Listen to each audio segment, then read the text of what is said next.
Saya awali dari kotoran-kotoran yang bisa menutupi cermin kaca jiwa kita. Kotoran-kotoran yang bisa nempel pada zujajah.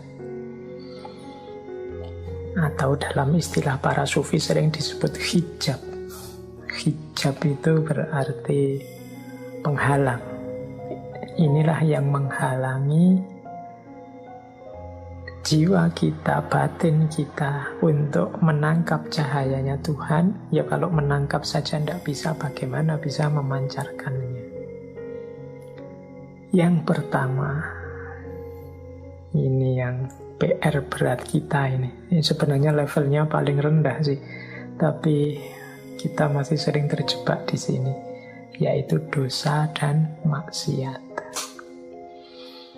Kalau teman-teman tekun mengikuti kajian-kajian tentang Imam Ghazali itu sering mengilustrasikan dosa atau maksiat itu setiap kali satu dosa, satu kemaksiatan kita lakukan, itu ibarat kita nempel satu titik gelap, satu titik kotor dalam kolbu kita.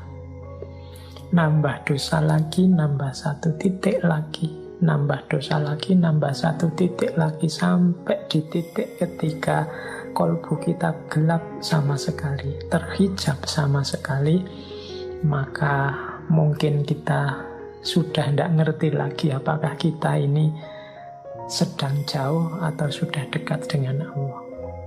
Karena cahayanya sudah tidak bisa masuk lagi dalam diri kita.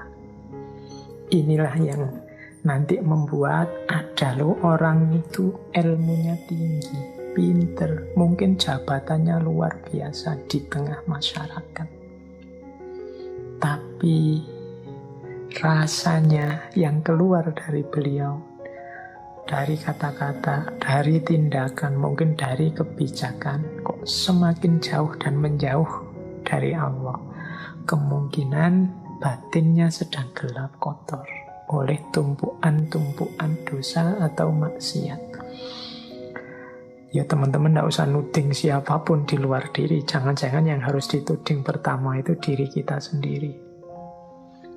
Ini teman-teman yang dengerin ngaji ini kan paling tidak juga banyak aktif di kajian-kajian, sering mendengarkan kajian ustadz siapa, kajian tokoh siapa. Itu harusnya referensi baik buruk kita lengkap. Referensi mana yang utama, mana yang hina itu lengkap. Tapi mengapa kok tidak jalan? Itu kemungkinan karena hidayah Allah tidak kelihatan.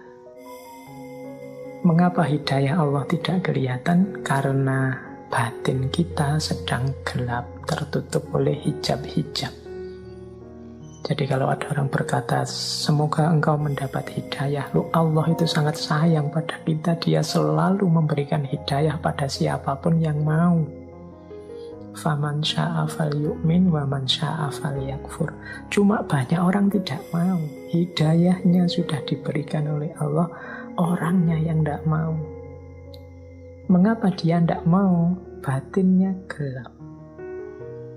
Jadi dia tidak bisa memilah dan memilih, wong yo gelap. Kenapa batinnya gelap? Yo antara lain karena banyak dosa dan kemaksiatan. Jadi yo seperti saya jelaskan tadi di awal kan, hidayah Allah itu bisa berupa Al-Quran, bisa berupa Rasulullah, bisa berupa kebenaran, bisa berupa keimanan. Harusnya ini sudah terbaca, wong barangnya konkret, ada hidayah Allah itu.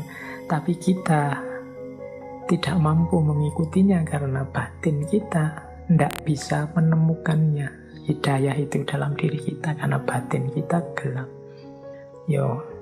Imam Ghazali kan bahkan kalau dalam Bidayatul Hidayah itu kan man yasdad ilman walam yasdad hudan.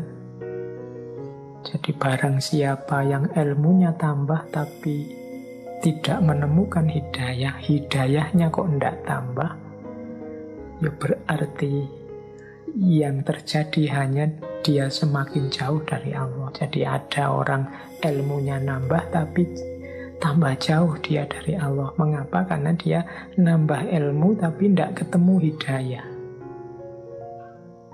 Kenapa kok tidak ketemu hidayah? Ya, karena batinnya gelap. Pertama-tama ada hijab, namanya dosa atau maksiat.